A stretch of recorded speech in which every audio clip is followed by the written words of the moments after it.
যুদ্ধের আগে থেকেই আমেরিকা যুক্তরাষ্ট্র ইরানে পরমাণু বোমা কর্মসূচি বন্ধ করার জন্য তাদের যে সর্বোচ্চ নেতা আয়াতুল্লাহ খামেনি ও তার সহযোগী নেতাদের হত্যা করেছিল ব্যালিস্টিক মিসাইল দিয়ে।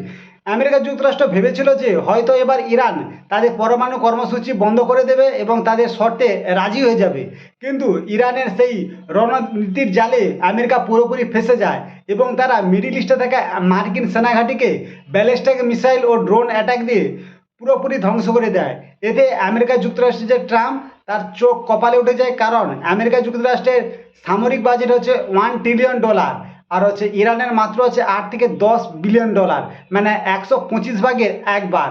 যা দেখে আমেরিকা যুক্তরাষ্ট্রের যে প্রশাসন, ট্রাম্প, তার চোখ তো কপালে উঠে যায় এবং তিনি 12 ঘন্টার মধ্যেই প্রায় 900 মিসাইল মানে ব্যালিস্টিক মিসাইল দিয়ে ইরানে আক্রমণ করে এবং তাদের যে খার্ক দ্বীপ, যেটা যে তেল রয় মানে তেল তেল থাকে, সেটাকে পুরোপুরি ধ্বংস করে দেয় এবং তিনি হুমকি দিয়েছেন যে তাদের তেল তাদের অধিকারে নিয়ে নেবে এবং ইরানের যে ওয়াটার প্ল্যান্ট রয়েছে, যেখানে জল পরিশোধিত হয়ে ইরানবাসী গ্রহণ করে থাকে, তাকেও ধ্বংস করে এবং ইরানের সামরিক ঘাঁটিতেও যাবতীয় হামলা করে।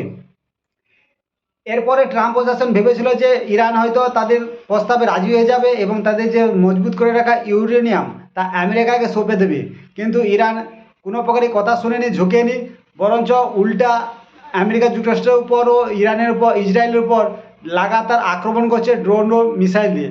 এতে ট্রাম্প প্রশাসন ভেবেই পাচ্ছে না তাদের সস্তার সেই ড্রোন ও মিসাইল দিয়ে কীভাবে লক্ষ লক্ষ কোটি কোটি টাকার সেই মার্কিন যুদ্ধ বিমান F-35 বলুন আর বা অ্যাপাচি হেলিকপ্টার বলুন আর ড্রোন সিস্টেম বলুন ধ্বংস করে দিচ্ছে। এটা আমেরিকা যুক্তরাষ্ট্রের জনগণও কোনো প্রকারে মেনে নিতে পারছে না।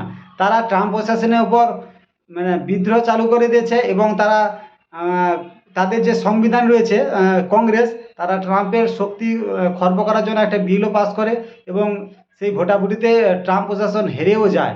এবং এদিকে ট্রাম্প প্রশাসন ইসরায়েলকে ইরানের উপর যুদ্ধ থামানোর জন্য চাপ প্রয়োগ করছে এবং নেতানিয়াহুকে অনেক গালাগালিও করেছে, কিন্তু নেতানিয়াহু বলছে যে ইরানকে তারা কোনো প্রকারে পরমাণু বোমা তৈরি করতে দেবে না যতক্ষণ যদি পরমাণু বোমা তৈরির বিরুদ্ধে তাদের যদি পুরো বিশ্বের সঙ্গে যুদ্ধ করতে হয়, তাদের ইসরায়েল রাজিও আছে, মানে কোনো প্রকারে যুদ্ধ থামছে না। অন্যদিকে ইসরায়েল এবং লেবাননের যে হিজবুল্লাহ গোষ্ঠী রয়েছে সেখানে লাগাতার আক্রমণ করছে। এই সব চাপ সৃষ্টি, আন্তর্জাতিক চাপও ট্রাম্পের উপর পড়েছে, কারণ আন্তর্জাতিক বাজারে তেলের দাম হু হু করে বাড়ছে। আন্তর্জাতিক চাপও সহ্য করতে হচ্ছে ট্রাম্প প্রশাসনকে, যার কারণে পেন্টাগন মনে করছে যে এবার ইরান যদি না কথা শুনে হয়তো পারমাণবিক বোমা প্রয়োগ করতে পারে ইরানের উপর। দেখা যাক কী হয়, কারণ ট্রাম্পকে ভরসা নেই, কারণ আমেরিকা যুক্তরাষ্ট্র আগেও করেছে জাপানের উপর। জাপানি যুদ্ধে এগিয়ে যাওয়ার জন্য ট্রাম্প প্রশাসন হিরোশিমা নাগাসাকিতে পরমাণু বোমা নিক্ষেপ করেছিল। এক্ষেত্রে হয় কিনা দেখা যাক, কারণ ইরাক, সিরিয়া আমেরিকা যুক্তরাষ্ট্র চাপুনিতে ঝুঁকে গেছে, কিন্তু ইরান কোনো প্রকারে ঝুঁকছে না। তা দেখা যাক কী হয় পরবর্তীতে। ট্রাম্প আক্রমণ করে পরমাণু বোমা দিয়ে, না ইরান আবার মধ্যপ্রাচ্যে যে মার্কিন সেনাঘাঁটি রয়েছে তা বিলুপ্ত করে দেয়, মানে মার্কিন দবদবা কমিয়ে দেয়। দেখার বিষয়, আপনারা নজরে রাখুন। আর ভিডিওগুলো ভালো লাগলে অবশ্যই সাবস্ক্রাইব করে জুড়ে থাকবেন। বাই।